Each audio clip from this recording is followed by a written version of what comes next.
A flickering holographic display read, Private Stephen, xenogenic liphasins, detected. After 357 years, someone was still breathing in the buried bunker. The battlefield of Vex 3 stretched to the horizon, littered with the rusted carcasses of war machines from a forgotten conflict. This bunker shouldn't even have standby power. The reactor cores decayed centuries ago. But look, the pod's biostats are live. Someone's still inside, Nira. After all this time... Power reserves are at 0.3%. Even if we start the revival, the pod might fail mid-sequence. If we do nothing, he dies for certain. We have to try. This is history, a human from the Boundary War. This isn't just history, Theron. It's a soldier. If he wakes up, what do we tell him? Nira's four-fingered hand hovered over the revival actuator. Then, with a slow breath, she pressed it. The pod groaned, ancient machinery stirring. Frost crackled across the glass as the occupants' vitals spiked. Revival sequence active. Power 0.3%. The ghost in the machine was coming back. The pod's vitals spiked, but a new alarm shrilled. Power output was dropping below revival threshold. The safeties are locking out. If I don't override them, the sequence will abort. Override it. He's been waiting 300 years. We can't let him die now. Nira's fingers flew across the console, bypassing fail-safes with codes never meant to be touched. The pod shuddered. Frost on the glass began to sweat. A low hum filled the chamber. Through the clearing porthole, a silhouette became visible. A human hand, fingers twitching. He's fighting the stasis. The revival is barely holding. With a final hiss, the pod's lid cracked open. Frozen vapor bled into the stale air. The mist curled around their boots, carrying the scent of ancient metal and cold sleep. As the fog thinned, they saw him, a soldier in faded fatigues, motionless inside the capsule. The soldier's eyelids twitched, then snapped open. Pale blue irises sharpened instantly. No grogginess, only a combat-hardened focus that had waited 357 years to come back online. Status report. Please, you are safe. We are archaeologists, not soldiers. My name is Nira Vex. You've been in cryogenic stasis for an extremely long time. The war, it's over. It ended centuries ago, and humanity won. How long? Nira glanced at her datapad, the screen illuminating the fine tremor in her fingers as she read the impossible number. 357 standard years. The Third Boundary War concluded 357 years ago. The galaxy has reshaped itself twice since then. Did we hold the ridge? The ridge was held. Your forces never broke. It's listed as a decisive victory. We've notified Earth. A recovery vessel is already en route. Let's get you out of this bunker and into some light. Stephen ignored the offered hand and swung his legs out of the pod, bare feet hitting cold metal as he reached for his rifle.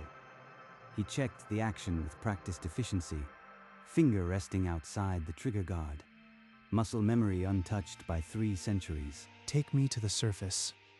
I need to see the battlefield. They led him through the dark corridors and out into the open air. The ridge rose in the distance like a scar across the plain. Stephen stood motionless, his silhouette a ghost among the wreckage of a war that had faded into textbooks. Where is the rest of my squad? There were 5 others. I need to know what happened to them. I am sorry. The historical records from that conflict are fragmented. We're still compiling data. Before he could press further, a chime cut through the air. Nira's unit blinked urgently. The Earth recovery vessel is ahead of schedule. They'll be here within hours. We should prepare you for debriefing. Stephen nodded, but his eyes stayed fixed on the ridge, the question about his squad still hanging unanswered in the cold dawn air. The Thalarin research vessel, detached from Vex 3's orbit, its engines a quiet hum against the void. In the cabin, Stephen stared at the photograph of his squad, the 5 faces laughing into a camera, dead for centuries. The historical archives are quite extensive. I could show you some records of the war if it would help. I am not here for a history lesson. Her mouth opened, then closed. Stephen's gaze dropped to the photograph, the 5 faces blurring as silence thickened. The ship slid through hyperspace, stars streaking past the hull like fading echoes. Hours passed. Stephen never released the photo. His knuckles white, his eyes tracing each familiar face. Then the ship shuddered, dropping into real space. Earth floated in the viewport, blue and bright, a home he no longer recognized. We're approaching Earth. They'll be ready for you.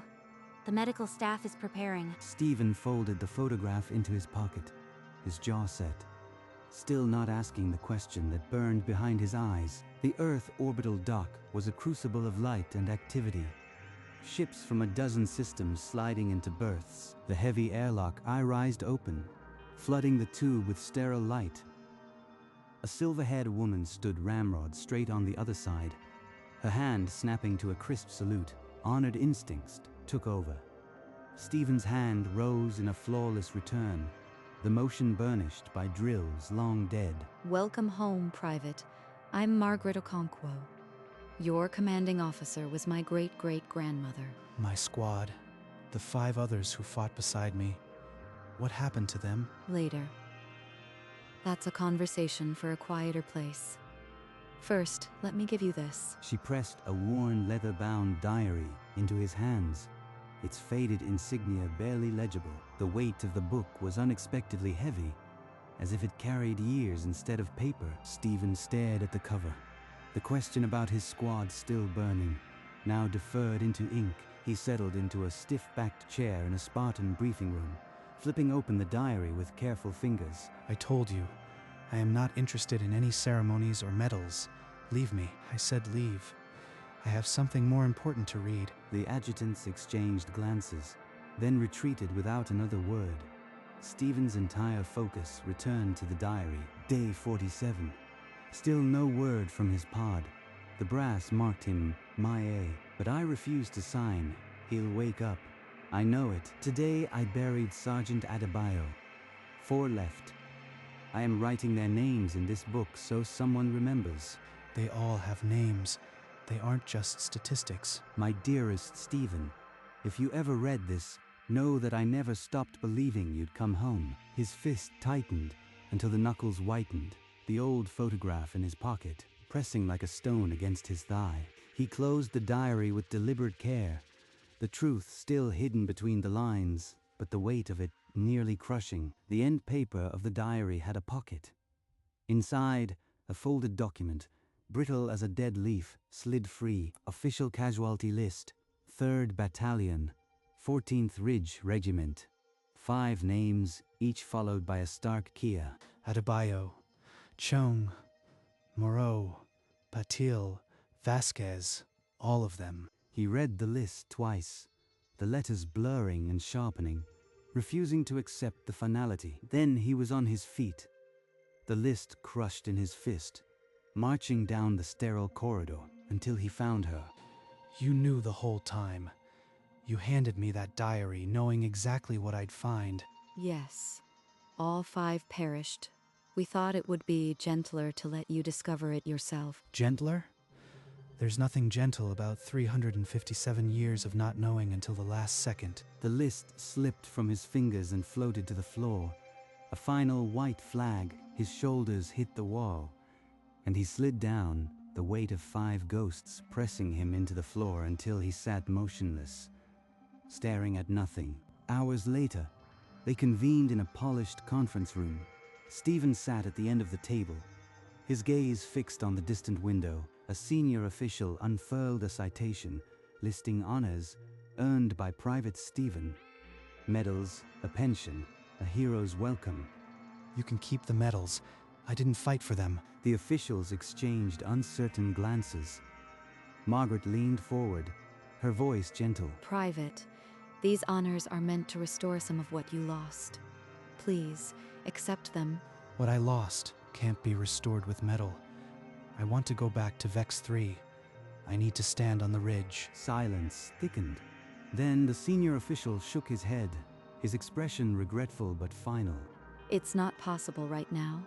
Your psychological state is fragile. The council won't authorize it. Fragile? I've been dead for 3 centuries. I can handle a ridge. Permission denied. The man who held the ridge was forbidden to return. The door slid shut behind him with a soft click. In the sterile quiet of a psychological evaluation suite, Stephen sat at a small desk and began to write with a prisoner's pen. His words formed slowly. I was born in a bunker 357 years ago. I woke to find my squad buried by time. I ask only to stand on the ridge where they fell. He set the pen down and pressed his thumb against the edge of the paper, the only authority he had left. If they won't let me go, I'll make them hear it anyway. He folded the statement twice and left it on the bedside table, a deliberate placement. That night, during a shift change, a young orderly slipped the paper into her pocket and walked out. By morning, the statement blazed across every news feed on the station. Anonymous servers amplified it. The lost soldier, the denied ridge, the 5 names he never spoke aloud. Stephen watched the coverage on a wall monitor, his expression unreadable. Outside, the city hummed with it, but inside the sealed room, all was still. The leak had carried his request further than any metal could. The feeds erupted. Some saw a sacred duty, others a man too fragile to travel. Stephen watched the footage scroll past, his own face a mask of stone, his silence louder than any broadcast. They want my tears. They'll get only the words I already wrote. Officials scrambled to discredit the leak, but the statement had become a rallying cry no firewall could contain. Then the door slid open, and Margaret Okonkwo stepped inside, datapad in hand, her expression set. I am petitioning the council. My family's word still means something in this city. You are risking everything you built for a man who died centuries ago. Let them try. I've served longer than most of them have been alive. Stephen regarded her, the faintest softening around his eyes. Outside, the protests grew, but inside the small room, 2 soldiers, one from the past, one from the present, stood together. The chamber was packed. Margaret Okonkwo stood before the panel, a weathered diary open in her hand. My ancestor wrote, "We promised every soldier they would come home." That promise didn't expire with the armistice. Private Stephen held the ridge for over 3 centuries. All he asks is to go back. Are we so callous that we can't grant a soldier his last patrol? The chamber stirred with quiet objections. Psychiatric risk, political precedent. Margaret met each one with her ancestors' words. Then a senior member, previously silent, pressed a button on his console. The chamber's holographic tally lit green. One by one, the others followed. The motion carried. Permission granted. Private Stephen would return to Vex 3, escorted by a Thalaran vessel. In the evaluation suite, Stephen received the message on a datapad. He stared at the screen for a long moment. Then he stood, strapped on his rifle, and walked toward the door.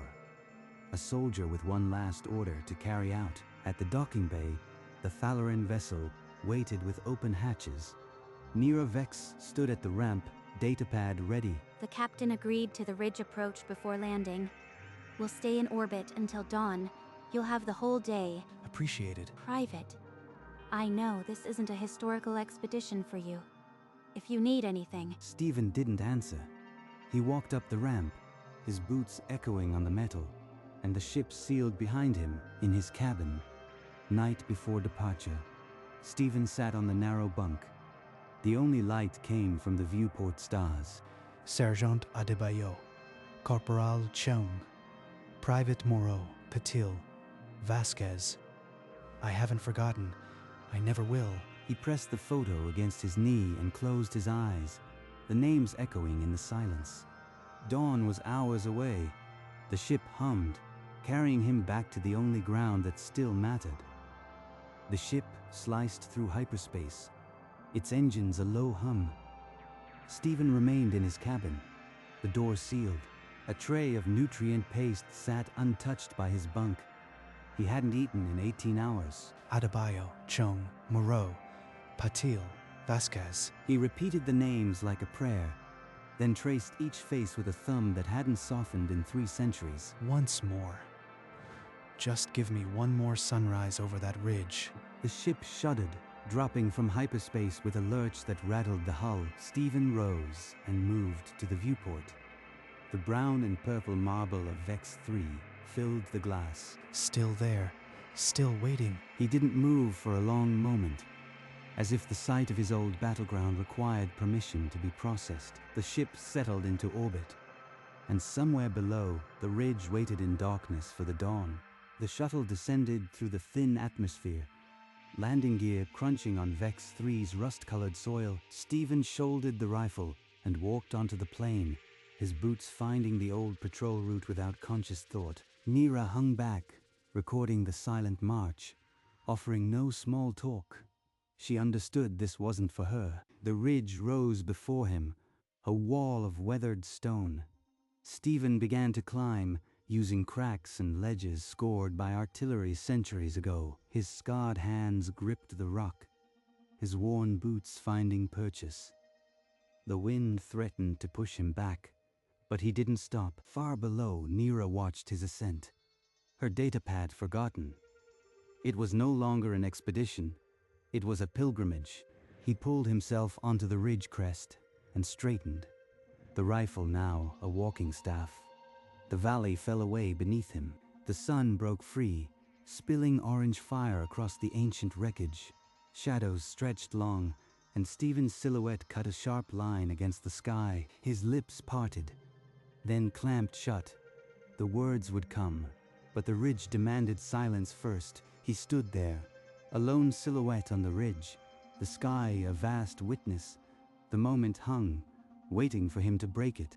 Sergeant Adebayo, you held us together when the world was falling apart. Corporal Chung, you always smiled before a fight, even when there was nothing to smile about. Private Moreau, the finest shot in the regiment. You never missed, not once. Private Patil, you always shared your rations, even when you had nothing left. Private Vasquez, you sang those old songs when the nights got too quiet. I can still hear them. He knelt, gathering 5 smooth stones from the ledge, each one placed with deliberate care into a straight line. The 5 stones formed a small row, a silent roll call. He unclipped his dog tags and draped them over the center stone, the metal clinking softly. His shoulders shook. 3 centuries of held breath tore free in a sob that cracked the dawn stillness. He wept on his knees, the sun rising fully, the stones standing sentinel for the squad he'd finally remembered aloud. The sun climbed higher. After an hour on his knees, he stood, shoulders straighter than they'd been in centuries. He looked down at the 5 stones, the dog tags still and silent, then turned his back to the valley. His descent was steady, boots finding the same ledges, but the weight had shifted from his hands to somewhere lighter. At the base, Nira waited. She held out his rifle, the strap coiled neatly. I am ready to go home. She didn't ask about the stones. His swollen eyes told her everything. She nodded and fell into step beside him. The shuttle lifted off. Through the viewport, the ridge shrank until it was just another scar on the brown world. Stephen watched until the ridge merged with the horizon. Then he sat back and closed his eyes. The ship slipped into the dark, carrying him toward a home he'd never known and a peace he'd finally allowed. Behind them, Vex 3 continued to spin, the 5 stones undisturbed on the ridge, catching the light of the rising sun. The grand cloister of records filled with scholars. Nira Vex took the podium, the files from Vex 3 open on her datapad. Honored elders, I present a human soldier who should be in every history book. Behind her, a holographic image of Stephen on the ridge appeared. She spoke of his cryopod, his first question, and the stones he left behind. A murmur of dissent. The records were complete. Nira waited for silence. We measure endurance by biology. But Stephen paused for 3 centuries, then continued his mission. That redefines the term. An ancient counselor with gilded claws rose. If this is accurate, she said, the textbooks must be amended. The vote was unanimous. Green lights filled the dome. Nira exhaled and turned to the holographic drafting board. She picked up the stylus and wrote the new footnote. Some humans do not stop. They merely pause. The council approved it. Somewhere on Vex 3, 5 stones held the light. In the Thalarin publishing vaults, a massive press hummed to life, its ancient gears retooled for the new edition. The first run will go to every library in the sector. Let them read. Pages cascaded into bound volumes. The footnote now, a permanent final line in the chapter on human endurance. Days later, in the Grand Library of Uxmal, a young Thalarin student pulled a fresh copy from the shelf. The book fell open naturally to the amended page, as if the footnote demanded to be seen first. Their gaze traced the words, a pause. They read it again, mouth forming the syllables silently. The simple line carried an entire story, and the student felt it. A shiver traced their spine. In that moment, a soldier's private grief became a galactic truth. The student closed the book gently, as if it might crumble, and stared out the window at the night sky. Somewhere among those stars, a ridge held 5 stones, and a footnote now held a man. The ground car pulled up to a stone cottage wrapped in climbing flowers. The door painted a faded blue. It belonged to my grandmother. She'd have wanted a soldier to fill it. Stephen stepped out into the wild garden, the scent of lavender mixing with the last of the engine heat. The Thalarins sent this. The new edition. He took the slim datapad, his thumb scrolling past dense Thalarin script until the footnote filled the screen. He read the footnote. Some humans do not stop. They merely pause. He read it twice, his jaw loosened. A small nod. Then he handed the datapad back. He stood for a moment, the weight of the words settling into the silence around him. Then he walked to the porch and sank into a wooden chair, the old wood creaking under his weight. For the first time in 357 years, he sat without a mission, the stars appearing one by one. The cottage garden grew wild and bright. Stephen learned every plant, his scarred hands gentle in the soil. A child asked him once about the stars. Soon, a handful came, sitting on the porch while he pointed out constellations. That one over there is Vex 3. I left some friends there. He still carried the photograph, but now when he looked at it, the corners lifted instead of pressing down. Margaret's grave stood under a willow. Stephen visited every week, replacing the flowers with fresh ones from his garden. Rest easy, ma'am. The village called him the old soldier who gardened the ridge's memory. He didn't mind the name. At night, he sat on the porch, the photograph beside him, the galaxy overhead no longer a battlefield. He had paused, but he had not stopped. The garden, the children, the grave, all were his continuing, and when he smiled now it reached his eyes. The universe spread above the cottage, an endless map of lights. Stephen's eyes moved across it like a cartographer returning home.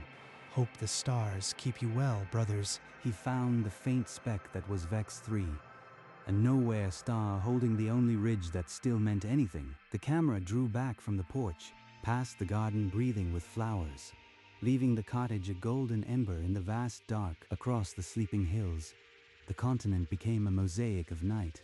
Then Earth itself shrank to a blue sphere in the black. The galaxy wheeled on, silent and eternal, and somewhere in that splendor, a forgotten ridge bore 5 stones. And there, against the starfield, the Thalarin footnote resolved in elegant, glowing script. Some humans do not stop. They merely pause. The words held for a breath, then faded, leaving only the dark and the quiet weight of everything that had been. And the stars kept their watch.